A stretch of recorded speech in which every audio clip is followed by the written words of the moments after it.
I'm Francis Dearnley, and this is Ukraine, the latest. Today, less than 24 hours into the second Trump presidency, we consider in detail his and his transition team's latest remarks about the war and what they tell us about the approach being adopted behind closed doors.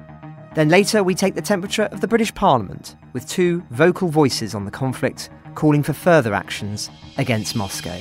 Bravery takes you through the most unimaginable hardships to finally reward you with victory. It's the worst carnage that this world has seen since World War II. Absolutely fascinating. We are with you, not just today or tomorrow, but for 100 years. Nous ne pouvons pas, comme Européens, laisser gagner la Russie en Ukraine. Nobody's going to break us. We're strong. We're Ukrainians. It's Tuesday, the 21st of January, 2 years and 326 days since the full-scale invasion began. And today I'm joined by the Telegraph's Associate Editor for Defence, Dominic Nicholls, and members of the British Parliament, Dr. Mike Martin and Neil Shastri-Hurst. But first, over to Dom for the latest from the battlefield. Well, thanks, Francis. Let's start in Russia. Ukraine's General Staff this morning said their forces had conducted a number of long-range strikes overnight. They say they hit the Lyskinskaya oil depot in Russia's Voronezh Oblast. Now, that is just to the northeast of Ukraine. It does share a border for a short bit, Voronezh Oblast, with Ukraine, but the majority of it is sort of spread up to the north. That depot was hit last Thursday, so they've not improved the air defence there. Ukraine's General Staff say they also hit the Smolensk aviation plant, so that's 200 kilometres due north of the middle of Ukraine, up near the Belarusian border. That plant, Andrei Kovalenko, the counter-disinformation chief at Ukraine's National Security and Defence Council, said is involved in the production and modernisation of Russian Su-25, the Sukhoi fighter jets, the military aircraft. They also say they hit a Russian command post in Donetsk Oblast. The Russian Defence Ministry says it had intercepted 55 Ukrainian drones overnight, including 10 over Smolensk and 6 over Voronezh Oblast, but didn't give any details or any confirmation about those strikes. Inside Ukraine, and the country was hit with 4 Iskander-M ballistic missiles overnight. The Air Force reported this morning. Moscow also launched 131 Shahed-type and decoy drones, 72 of which were shot down, 59 brought down by electronic warfare. No damage reported there. Now, I've been looking all morning. I can see it reported that 15 civilians were injured yesterday across the country, but no deaths. I'm struggling to think if there was another day when there hadn't been any civilians killed. And even so, 15 injured is just, as I've said before, individually, not much fun, but my God, what a tiny proportion for the attack that the country is undergoing.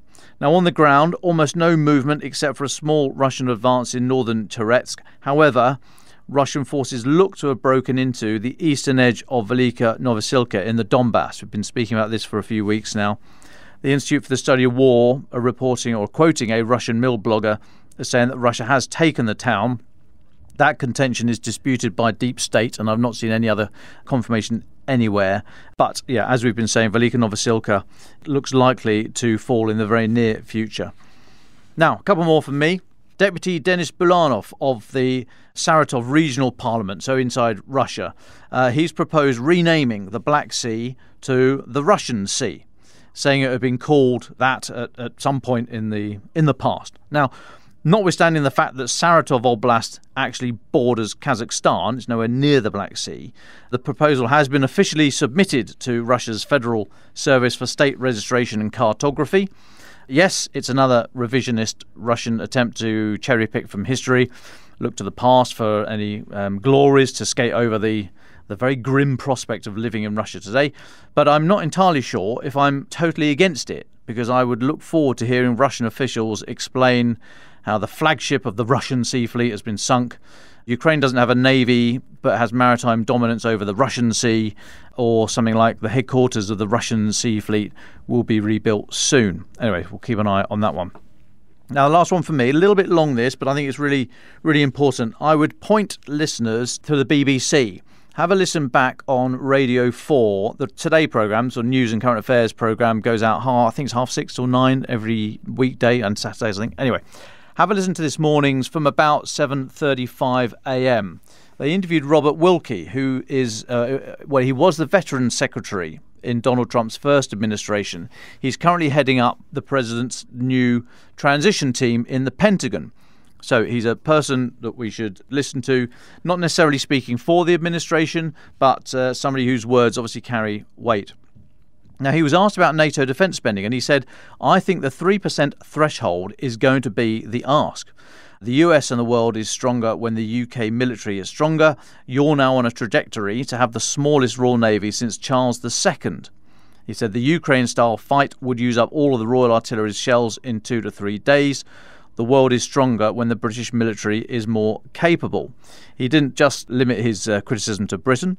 He said Germany and France as well. He said Germany had fallen down on almost all of its military commitments for many years, and said an increase in defence spending was an absolute priority. Now, maybe only of particular interest to the Brits in the room, the US also, but he was talking about the Chagos Islands. So these islands in the Indian Ocean that one of the earliest acts of the new Starmer administration here says that they're going to pay to give back to Mauritius. But one of the islands is Diego Garcia, which is the American strategic airbase. So Mr. Wilkie said Diego Garcia has been a vital strategic node for the US and UK for decades. He said it's been the platform from which we've been able to project power into one of the most volatile but also one of the most dynamic places on the globe. To remove that, and he cautioned here that he was not speaking for the president or the administration, but he said to remove that was a calamitous decision. I don't think there was much thought put into it. It was haphazard and not thinking about the long term. Pretty critical words here of an ally. He said if we're going to present a united front as the Anglosphere and as NATO, we have to be able to provide the strategic rationale for maintaining deterrence.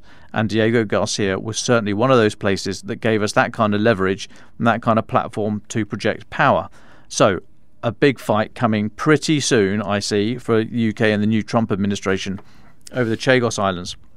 Now, asked if Britain changed its mind on that, what it would get in return, Mr. Wilkie said it would maintain the special relationship, the place the UK has at the seat of the President of the United States that has traditionally been occupied by your country. I mean, really blunt stuff, saying in very clear terms to the Brits, as we know, Donald Trump is transactional. This is what's on offer. You either do this or you know what the consequence is going to be.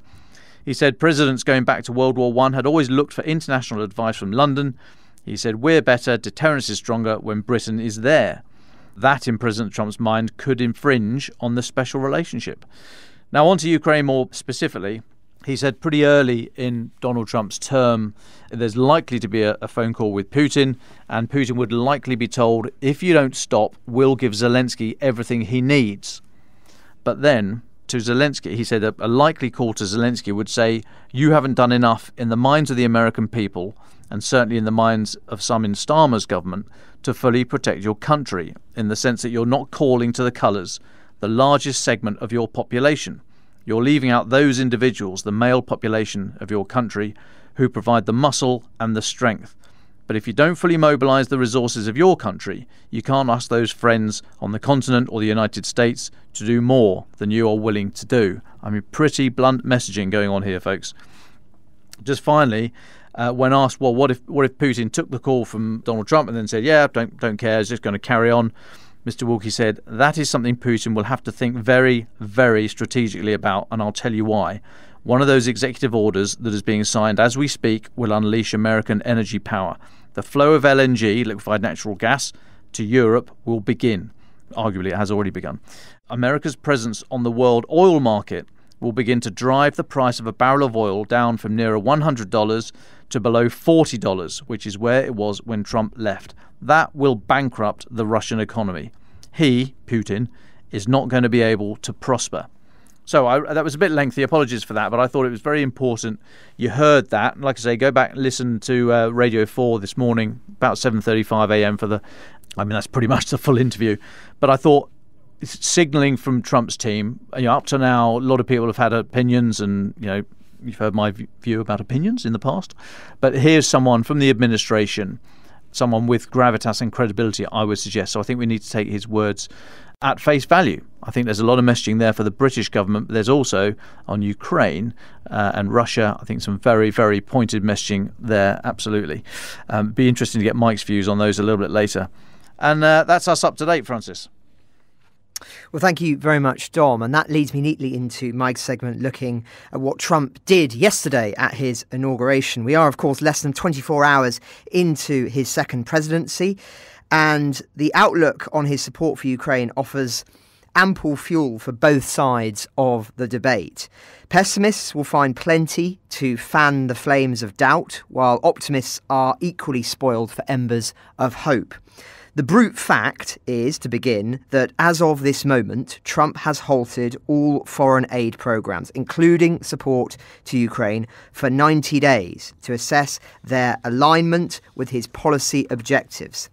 As such, in the words of academic Phillips O'Brien, as of now, the USA is no longer a material support of Ukraine. The US is neutral in the war between Russia and Ukraine. It is his view, and others, that Trump's inaugural speech was ominous, not mentioning Ukraine by name, but making a pointed attack on the Biden administration's policy of providing equipment and financial aid to foreign countries broadly. He said, and I quote, "We have a government that has given unlimited funding to the defence of foreign borders, but refuses to defend American borders, or, more importantly, its own people." Then Trump added, "My recent election is a mandate to completely and totally reverse a horrible betrayal and all of these many betrayals that have taken place, and to give the people back their faith, their wealth, their democracy, and indeed their freedom."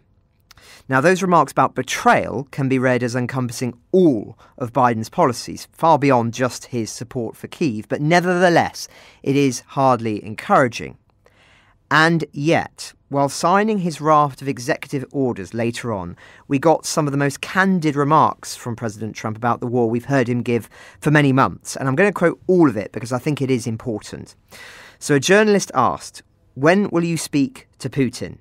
Trump answered, "It could be very soon." Then another journalist piped up in the room and asked how long until Trump ended the war. Trump said as follows, "I will have to speak to Putin. He can't be thrilled. He's not doing so well. He's grinding it out. But most people thought that war would have been over in about 1 week. And now we're almost 3 years. So he can't be thrilled. It's not making him look very good. Now eventually, it's a big machine. Things will happen. But I think he'd be very well to end that war. We have numbers that almost 1 million Russian soldiers have been killed. Russia's bigger. They have more soldiers to lose. But that's no way to run a country." So that's hardly a ringing endorsement of Putin, though that line, "Now eventually it's a big machine, things will happen," in the context of the earlier remarks may suggest that Moscow could, he thinks, ramp up and go further if it was so inclined. But what he said next was, I think, even more interesting. So another journalist asked, "What about speaking with Zelensky?" Trump replied, "He's told me he's ready to make a deal. Zelensky wants to make a deal. I don't know if Putin does. He might not. He should make a deal. I think he's destroying Russia. I think Russia's going to be in big trouble. You take a look at their economy. You take a look at their inflation. So I got along with him great. I would hope he wants to make a deal." Then another journalist piped up and said, "Are you keeping sanctions on Russia then?" Trump said, "Sanctions or tariffs. I think tariffs are more effective. I used sanctions on Iran, though. When I left office, they were broke."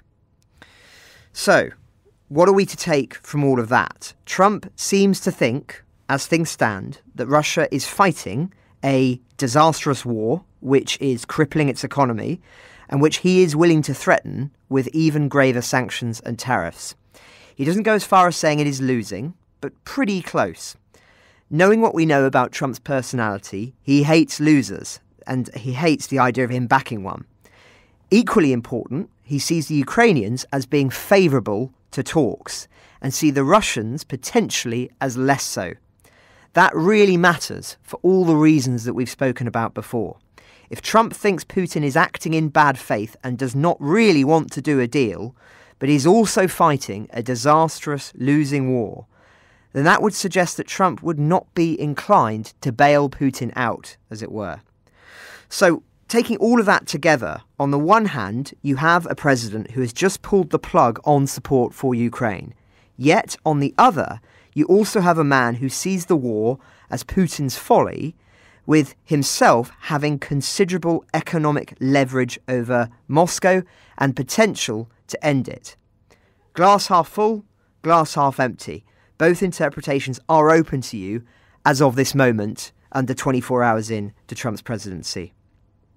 Now, you'll know at home that there are considerable rumours at the moment suggesting that Trump's foreign policy team are considering going further than Biden's in terms of getting that leverage over Russia. I personally think that that is true.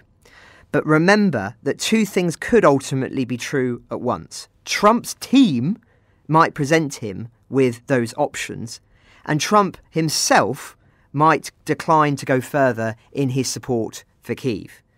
Either way, we are at a crossroads. Now, as one would expect, many Western leaders congratulated Trump on his inauguration yesterday, including President Zelensky, who posted, "He is a man of strength. I wish President Trump and all of America success. Ukrainians are ready to work together with Americans to achieve peace, a true peace. This is a chance that must be seized." Nevertheless, roses only grow alongside thorns, and it was interesting to see French President Macron caution that Russia's war, in his view, is far from over. "Let's not delude ourselves," he said in his New Year's address to the French armed forces. "This conflict will not end tomorrow or the day after. It is essential to provide Ukraine with the means to endure and to negotiate from a position of strength in the future. There can be no peace and security in Europe without Europeans." He then directed the government and armed forces to submit plans by May to mobilise more young volunteers to support the military. Tensions too in Berlin continue. Foreign Minister Annalena Baerbock urged Chancellor Scholz to avoid politicising aid to Ukraine during Germany's election campaign, saying, "Times are too difficult now. Germany has too much responsibility for all of us to indulge in pre-election rhetoric in the coming weeks. This is a crucial issue for trust in Europe, whether we are able to act in the interests of security for all of us, or our European security." So, lots going on in terms of the Western perspective on the war. And I'm going to use this as an opportunity to bring in Dr. Mike Martin. So, Mike, welcome back. Just to remind listeners, you've been on the podcast before when you were a daily analyst of the war. Your threads on Twitter were legendary, and we spoke to you about your book, How to Fight a War. Since then, you've become an elected member of Parliament, a member of the Defence Select Committee, a member of the Joint National Security Strategy Committee, and remain a senior visiting fellow at the Department of War Studies at King's College London. Now, most recently, I quoted your letter to the Times of London calling for the use of frozen Russian state assets to fund the war. So if we could, let's start there. What campaigns have you been leading on in Parliament relating to the war? Welcome back, Mike. Thanks very much. Well, that is the main one. We pulled together a cross-party group of MPs and led the first debate, actually, of 2025, where the House of Commons called on the government to figure out how they might, with allies, mobilise these $300 billion. I mean, it's so much money, $300 billion of frozen Russian central bank assets, and then given to Ukraine to fund the war effort. I think there's a sort of moral angle in the sense that Russia's committing war crimes, you know, there are international criminal court judgments out against them. There's obviously the strategic angle, probably put no better than we just had Sir Alex Younger, a former chief of MI6, in front of the Defence Select Committee this morning. And we were talking about hybrid warfare and, you know, things that are sort of sub-threshold. And he said, actually, the key point is that when we're dealing with Russia, they must lose in Ukraine. They took a gamble and it was the wrong thing to do, and they must lose and be seen to lose, because if that is not achieved, you know, the complaints that we have currently about Russian hybrid activities will be, you know, minuscule compared to what we'll see if Putin is emboldened, if Ukraine is not successful. Thank you. And What would you say the general mood is in Parliament at the moment, the British Parliament, with regards to the war in Ukraine and the needs of supporting that country? Right from the beginning, so before I was elected, there has been cross-party unity on the need to support Ukraine, the need for Russia to pay. And that's even been extended to this case of taking the Russian assets, the frozen assets, and giving them to Ukraine.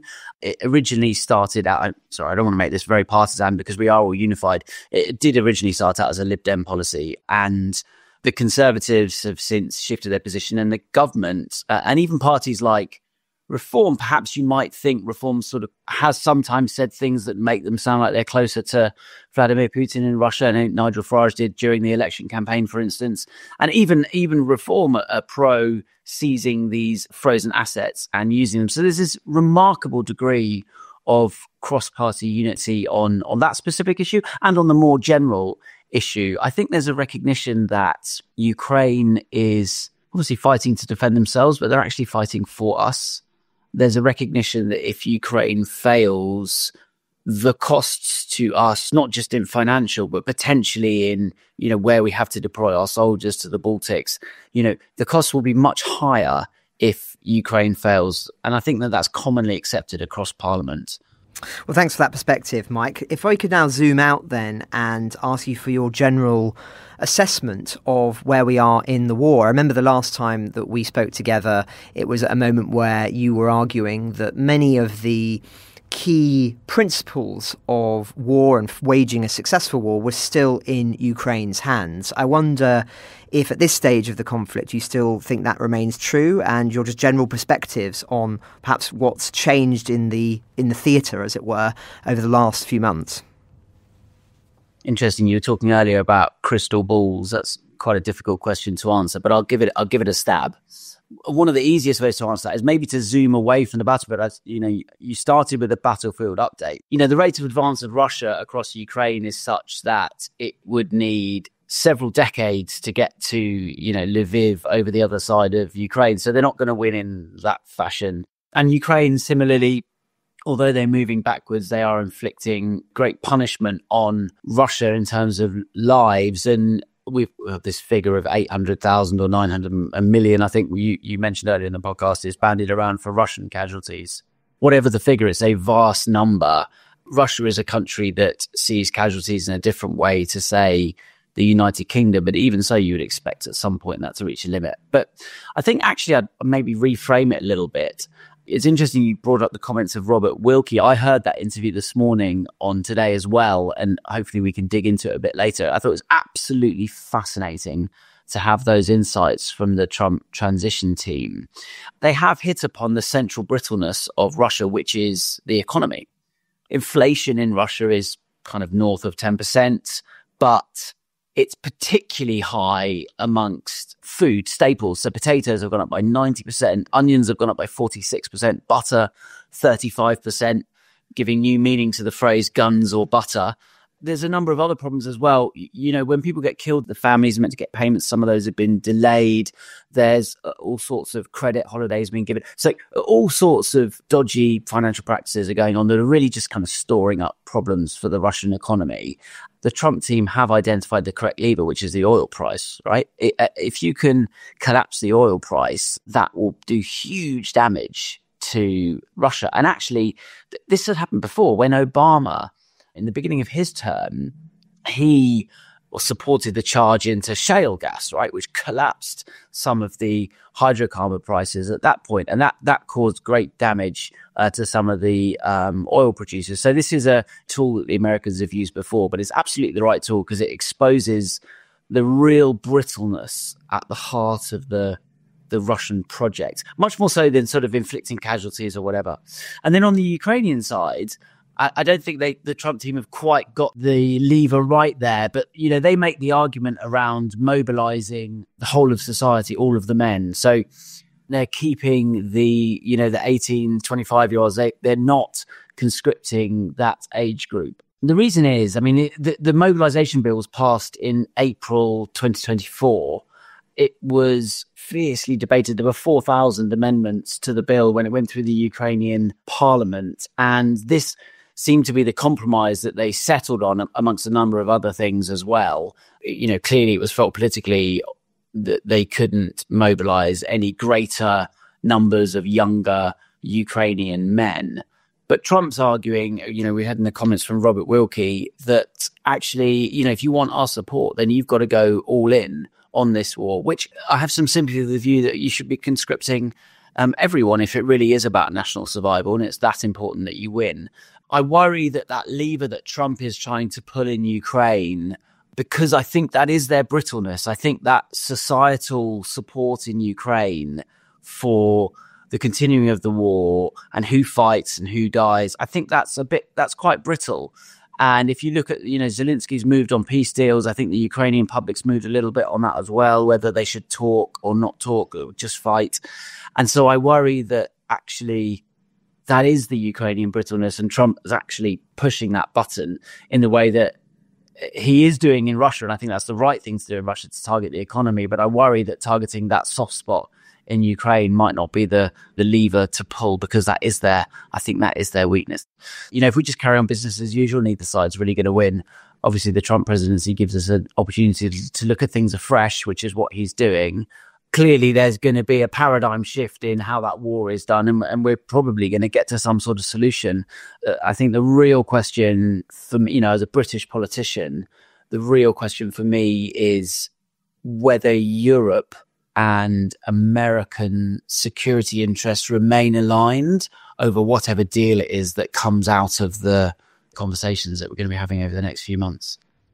Well, let's stick with that solution. I'll bring Dom in a moment. But the conversation at the moment, of course, is about the prospect of boots on the ground as part of some future defence deal, peace deal in Ukraine, ceasefire, however you want to articulate it.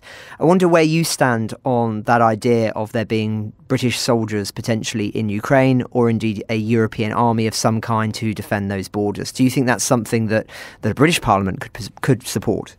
I think it's really difficult to talk about that hypothetically, because there are a number of sort of very important contingent factors. So, for example, under what auspices are those troops going in there? Is that a NATO mission?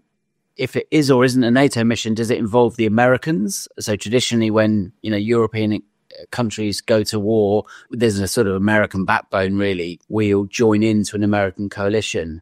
I don't see Trump deploying American troops with his rhetoric about not getting involved in wars.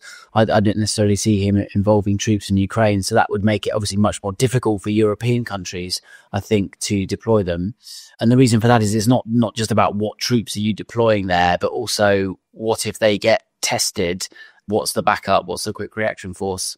I guess the other question is, if they are there and they're not under NATO auspices, but even if they get attacked there, does that trigger Article 5? So I think there's a huge number of questions that make it very difficult to answer your question directly. In principle, sure, British troops could go to Ukraine, but there are so many questions that would have to be settled first before we can get, I can give you a sort of more definite answer on that. Mike, hi, it's Dom here. Thanks so much for joining us again in your new guise. And actually, may I start there, please? So, real questions about the British identity. Who are we at the start of the 21st century? What are we going to do in the future? What's our relationship with the EU, the economy, all this kind of stuff?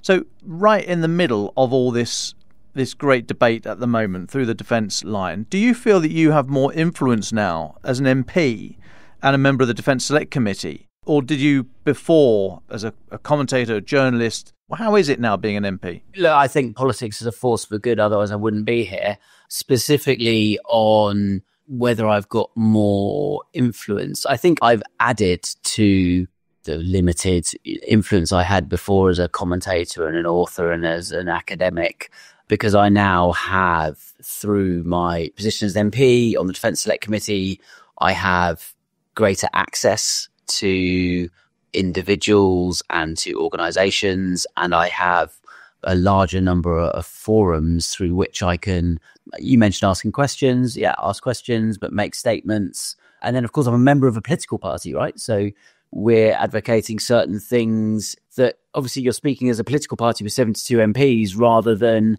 as a lone person. So I definitely think that you have more influence in Parliament and outside of Parliament on any particular topic that you're interested in. And just on the sort of big ideas, if I may, before we go down to some of those specifics, particularly from that Robert Wilkie interview, I'm really struck by the difference in interests and values. So, for example, a lot of what Trump's been saying has been compared with Ronald Reagan, coming from that side of the Republican Party, if the Republican Party still exists. God, I'm going to get some emails for that. But, Ronald Reagan came from a place of values. His foreign policy was based on values, and he took action in line with those values. Donald Trump, as we know, is very interested in interests, and he's very transactional, doesn't really see the point of backing values. It's all about interest. So for all the talk of Trump being a new Reaganite, I mean, actually, are they quite far apart? And is the world, are we in the UK, our politics and the European politics, are we going more towards values, away from values, towards interests? Can you mix the two in a happy concoction, or have you really got to sort of pick one and go for it? I actually had the same echo in my mind about Trump, and there were sort of echoes of Reagan there. I don't think that that's the similarity or the difference. I actually think that Reagan did speak a language of values, but he was very clear about what American interests were. And obviously there was a sort of famous partnership between Reagan and Thatcher, increasing defense spending, the Star Wars stuff. I think he did have a clear-sighted view of what American and Western interests were. Big difference between Reagan and Trump is that Reagan really saw the value in multilateral, working with allies. He saw the Western alliances as the strength, the sacred heart, if you like, of the power, of American power. Whereas Trump doesn't see that. Trump sees it as America alone. Very clearly, Trump veers and hauls on all sorts of things, but the theme of America alone, independent, transactional, that comes through every single time. Right? That's his work. People ask, does Trump have a worldview? That's his worldview. On interests versus values, I think if you lead with values but don't look after your interests, you're not going to get anywhere because you're just kind of shouting into the void. Whereas if you pursue your interests and therefore maintain your strength, you're able to actually talk more about values. So I do think that one facilitates the other. Reagan, I think, did that well. I think that's what Reagan did. I think Reagan pursued interests, but also spoke of the values that were guiding those interests. Like, it's a marriage of the two ultimately. But what is really clear, and I think that we in the UK have been guilty of this over the last few decades, certainly since the end of the Cold War, is if you lead with values but don't look very strongly towards guarding your interests or maybe even advancing your interests, then increasingly your proclamations of your values end up sounding kind of shrill. And I guess it goes back to the old Rooseveltian, is speaking softly and carrying a big stick. I think we're relearning that art. Certainly Trump is never lost it. He's very instinctive about that. I think in the UK, we need to continue to relearn that and perhaps demonstrate, through the strength of our armed forces, which have been left to kind of atrophy over the last few decades. That's an example where we're demonstrating what our interests are and that we will fight to defend them. And then I think that gives us an ability to talk more about the values that are important to us. Thank you. I mean, it's really interesting you talk about Star Wars there, the Reagan Initiative, which many people say was one of the main reasons the Soviet Union bankrupted itself, trying to keep up with that. And there are real parallels, as you said before, in the oil sanctioning the shadow fleet, but also pushing the pressure that Donald Trump says he's going to put on the oil price to bring it down, which would potentially bring it down, which could bankrupt Russia. Those comments from Robert Wilkie, what did you make of them? I mentioned, I think yesterday, had a quick coffee with a member of the government last week talking about defence spending, and this individual was saying they need to get ahead of it rather than just faff about 2.5% or what have you, and make it, and then put it up to 2.7 or blah, make it look like you've been told what to do by the president of the USA, which may well be the case. But get ahead of it now and make an announcement so it doesn't look like you're playing catch up. And specifically on the Chagos Islands, which it might be a bit niche for those that don't follow it, but don't worry about the specifics if you're new to this issue. That's coming down the tracks fast, isn't it? And Starmer's going to have an issue probably next week, isn't it? It's going to be one of the very first conversations with the new ambassador, whoever is going to be, Lord Mandelson. But things are going to happen quite quickly, don't you think? Yeah, so on defence spending, I've been saying probably since I was elected that, by the end of this parliament, we will be spending 3% on defence. And that's probably another 20 billion from 17 billion increase annually from where we are now. So that's a lot of money. Just to put that in context, in the budget that the Chancellor released in October, she put aside 22 billion for the health service, additional funding. So it really does draw that comparison. Like, you can't find 17 billion just by looking down the back of the sofa. It's where are we going to take money away from? That's a big question that no government has really faced up to for a long time. Which areas of government spending are we not going to spend on in order to fund our defence budget? And like I said, I think we'll get to 3 by the end of this parliament. Sounds like we're going to get there a bit quicker now with Trump. And obviously in the campaign, he was throwing around 5%, but this is Trump's MO. I mean, he's a kind of New York property developer, right? So there's a negotiating approach to things. You start with 5 and then you end up on 3 sort of thing. So kind of pretty in line with what I was expecting. The government is really, really, really going to have to figure that out. We had the leader of the strategic. So we're doing a strategic defence review at the moment. It's meant to report in the spring. We had the leader of that review in front of the Defence Select Committee. He's called Lord Robertson, towards the end of last year. And he couldn't even guarantee that the defence review, the kind of strategic ambition of the defence review would be fully funded. So they'd sort of set out an ambition but not fund it, which is obviously a disaster from a capability point of view, but it also sends terrible signals to people like Putin. And then I think, actually, it was reported in the Telegraph, so well done, guys. Apparently there are mutterings about whether they're going to delay the review to the autumn. I just think this is terrible, not only for our capability, so that defence knows what it's doing, but also the signals it sends to our adversaries are just awful. The wider fiscal position of the government is, of course, difficult, but defence is one of those things that it's not important until it's important. And then when it is important, it's the most important thing. Chagos Islands. I personally don't think the Chagos Islands is the biggest issue. The deal was done so that there was a 99-year lease on the base. The Americans are going to continue to use it. So for me, the utility of a base is great, but that's been safeguarded anyway. And this is the argument that the government's making, and the previous Conservative government made as well, right? As much noise as the Conservatives make now about this, they started these negotiations actually by doing this deal and securing the base on a 99-year lease. That puts it on a secure footing, whereas before there'd sort of be uncertainty and all the rest of it.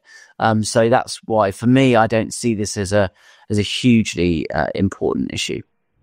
Well, thanks, Mike, for your perspective on that. So I take your point about Chagos Islands, but of course, if it's important to Donald Trump, then it should be important to us, even if there may be perhaps a... He's got it. There's a 99-year lease on that, and the Americans will continue with the leases for us, and the Americans can continue to use the facility as they do now. Like there's literally no difference in the service, if you can call it that the Americans are going to get out of that base with the signing of the Chagos Treaty. It's a bit like Hong Kong remained sovereign Chinese, but the Brits were given a 99-year lease on it, and at the end of that lease in 1997 they gave it back. I take the point, but if the perception is that it's an erosion of American power, accurate or not, it still counts. For the evidence would suggest, whether, again, legitimately or not, that Donald Trump's team see it as a negative to lose that base. And if Britain's first act under this new presidency is seen as doing something that is harmful to British and American joint interests, then it doesn't necessarily bode well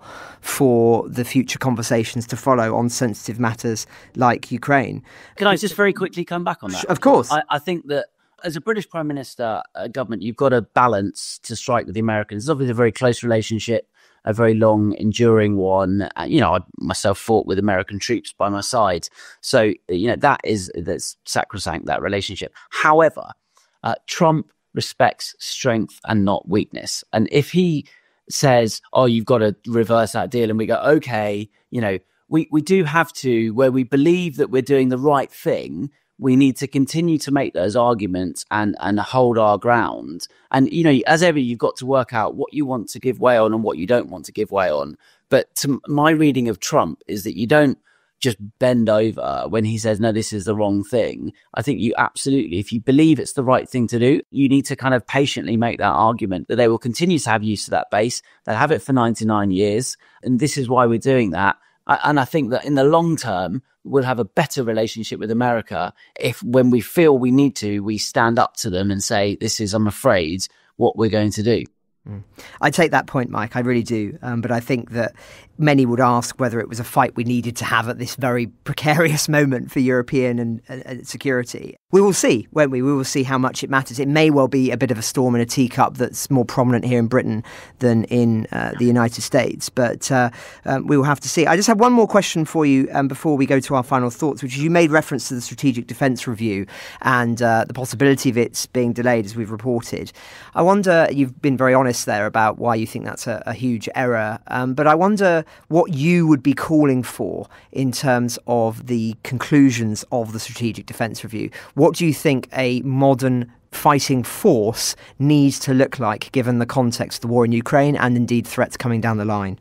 I've touched on it already. I think the first thing that you need to speak to in a strategic, clues in the name, defence review is to speak to Britain's role in the world. Like, what are we trying to achieve with our military?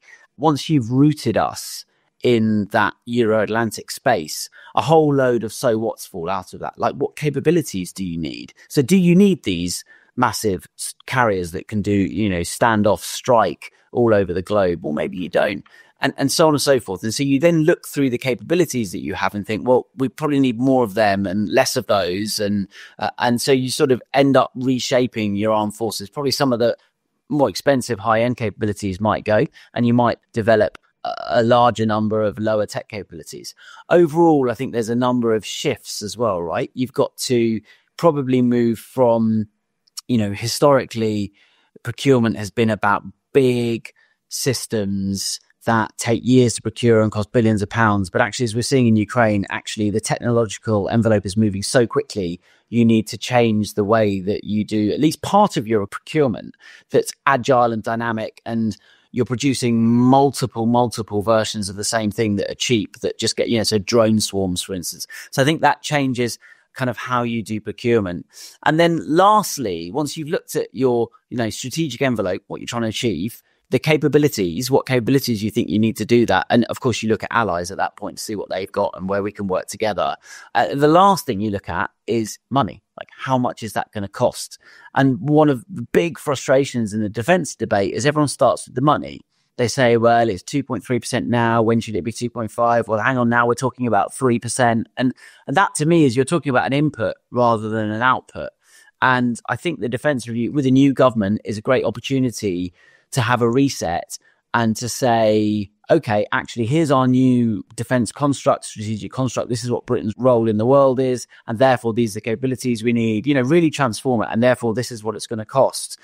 That opportunity has been missed totally. And you can see that it is more of the same. It's trying to fudge it. It's bridging that gap between European security, which is obviously vital with, deterrence and Russia. But also we want to, the aircraft carrier this year is going to spend 5 months in the Indo-Pacific, which is 5 months. And that's basically, if the carrier goes there, that's the entire Royal Navy. So that's 5 months that the Royal Navy is not really pottering around in the Baltic and the North Sea and the North Atlantic. Trump's talking about Greenland, and one of the reasons he's talking about Greenland is because Chinese and Russian ships all over there. That's what he said. And during the Cold War, the Royal Navy's job was to protect the Greenland-UK gap and patrol it and screen it. And we've just totally stopped doing that. We've failed to do that for a long time because the size of our Navy is too small.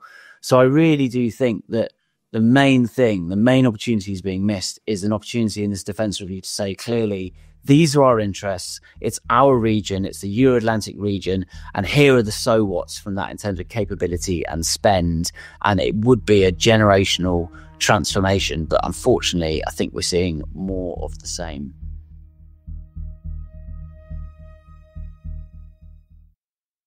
Well, thank you, Mike, very much for your reflections. Like Mike, Neil Shastri-Hurst MP is a newly elected parliamentarian and has been especially vocal on the need to use frozen Russian state assets to fund support for Kyiv. In between the division bells announcing votes in the House of Commons, I caught him for a brief conversation as to why he's calling for more action from the government.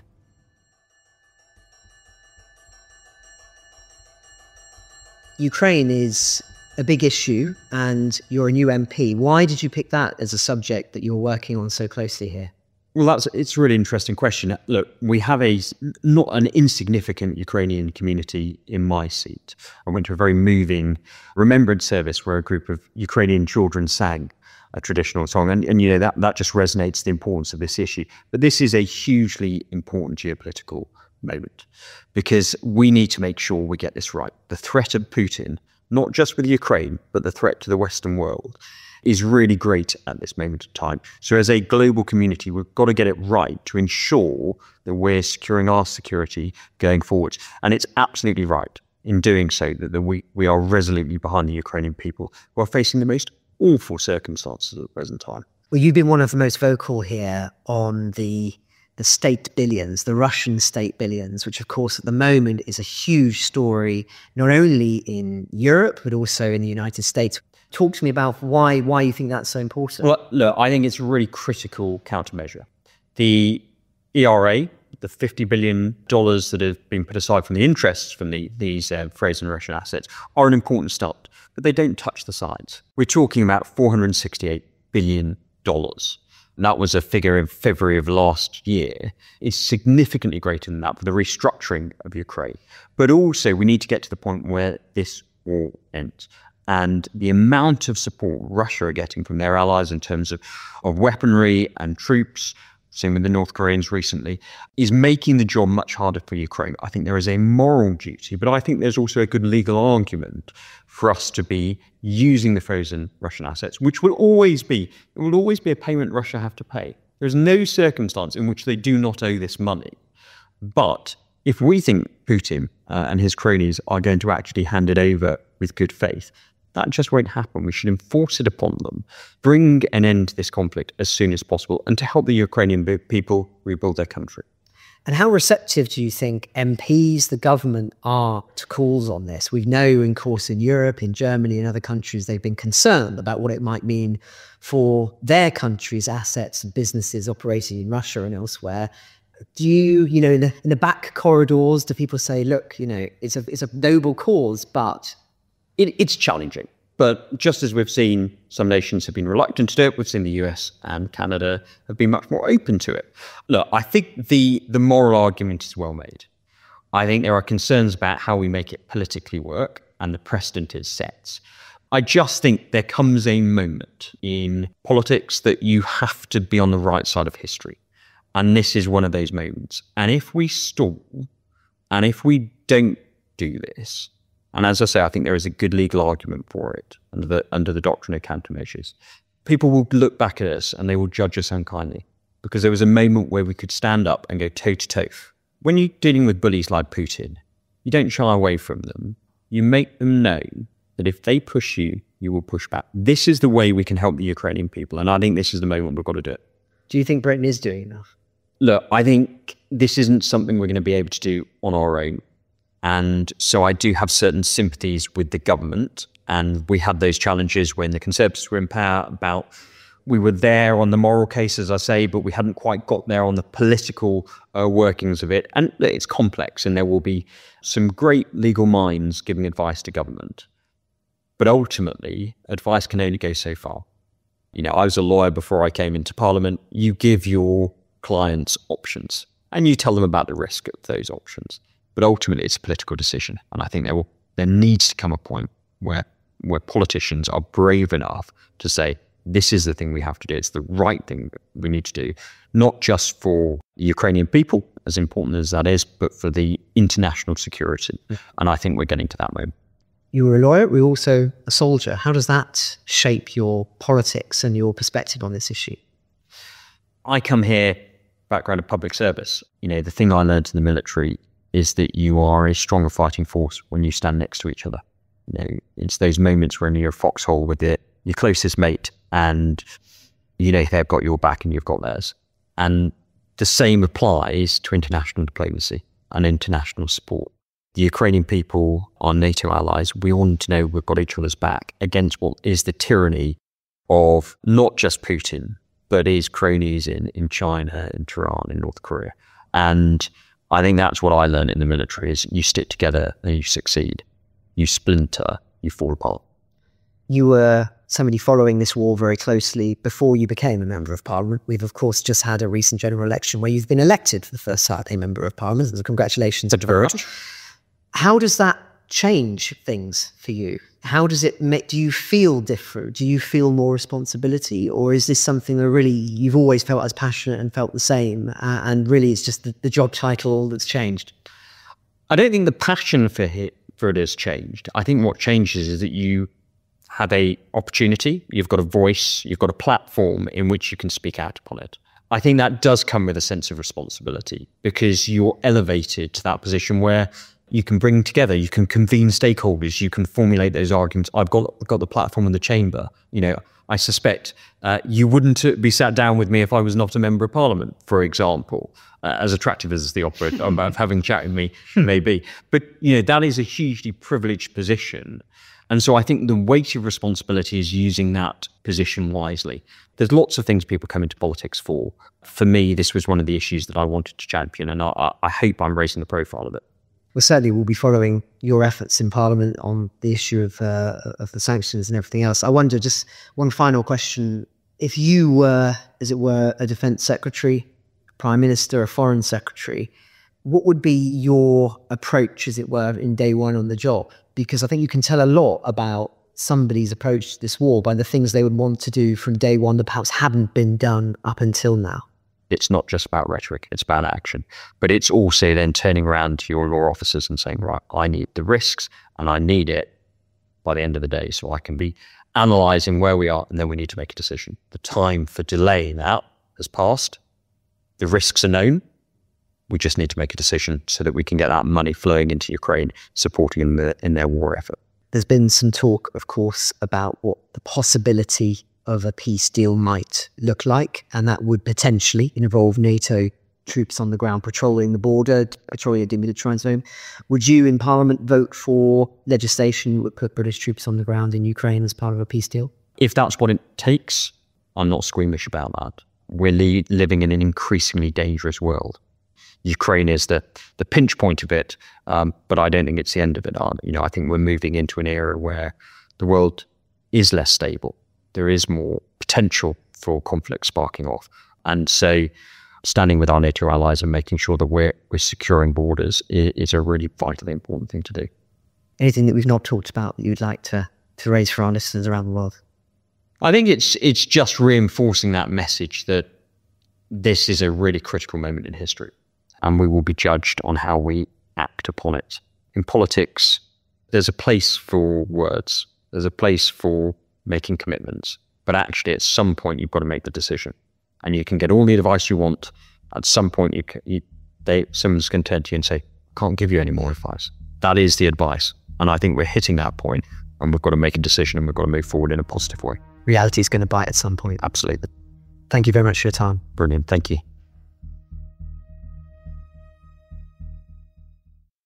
Dom, over to you for your final thoughts. I'm going to go to Norway. Are you in Norway? I would like to hear from you because on Monday, I'm told that over 14,000 owners of cars, boats, certain machinery and some buildings are going to start getting some pretty odd messages, or odd to us maybe, perhaps not so odd for folk in Norway. But I'm told digital messages from the armed forces about the national requisitioning scheme are going to go out. That scheme is intended to ensure the military in a war situation has access to resources necessary for the national defence. Now, this is based on the old Act from 1951, I see in the press, but 14,000 messages are going to go out this year. There were about 4,000 recent years, so they've a bit of an increase. And this is, as I say, going to be buildings, machinery, cars, boats, all the rest of it, which in the event of a war or build up to war, the government's going to come and say to you, "Oi, chum, I want your car." So I wonder how you felt about this. I mean, this is not new. So is this as part of normal life? Is this what resilience is? Deep resilience through society looks like in Norway. Please do let me know. And yet again, just as the conversation we've been having recently about Sweden and Norway building bomb shelters, and I was saying, well, I wonder how that would go down in the UK. I wonder how we, French, Germans, anyone else sort of in Western Europe would feel about a national requisition scheme for my Audi. Mind you, it's not worth much at all. But no, very interesting. Please let me know if you've had one of these messages yet, if you do next week, and how you feel about it, if you're from Norway or elsewhere. Thanks, Francis. Ukraine the Latest is an original podcast from The Telegraph, created by David Nicholls. To support our work and to stay on top of all of our Ukraine news, analysis and dispatches from the ground, please subscribe to The Telegraph. You can get your first 3 months for just £1 at www.telegraph.co.uk/Ukraine the Latest. Or sign up to Dispatches, our foreign affairs newsletter, bringing stories from our award-winning foreign correspondents straight to your inbox. We also have a Ukraine live blog on our website where you can follow updates as they come in throughout the day, including insights from regular contributors to this podcast. We also do the same for other breaking international stories. You can listen to this conversation live at 1 p.m. London time each weekday on Twitter Spaces. Follow The Telegraph on Twitter so that you don't miss it. To our listeners on YouTube, please note that due to issues beyond our control, there is sometimes a delay between broadcast and upload. So if you want to hear Ukraine the Latest as soon as it is released, do please refer to podcast apps. If you appreciated this podcast, please consider following Ukraine the Latest on your preferred podcast app and leave us a review, as it helps others find the show. Please also share it with those who may not be aware we exist. As the disinformation war continues, we're relying on your support more than ever. You can get in touch directly to ask questions or give comments by emailing ukrainepod@telegraph.co.uk. We do continue to read every message. You can also contact us directly on Twitter, now X. You can find our handles in the description for this episode. As ever, we're especially interested to hear where you're listening from around the world. Ukraine the Latest was today produced by Phil Atkins. Executive producers are Louisa Wells and David Nicholls.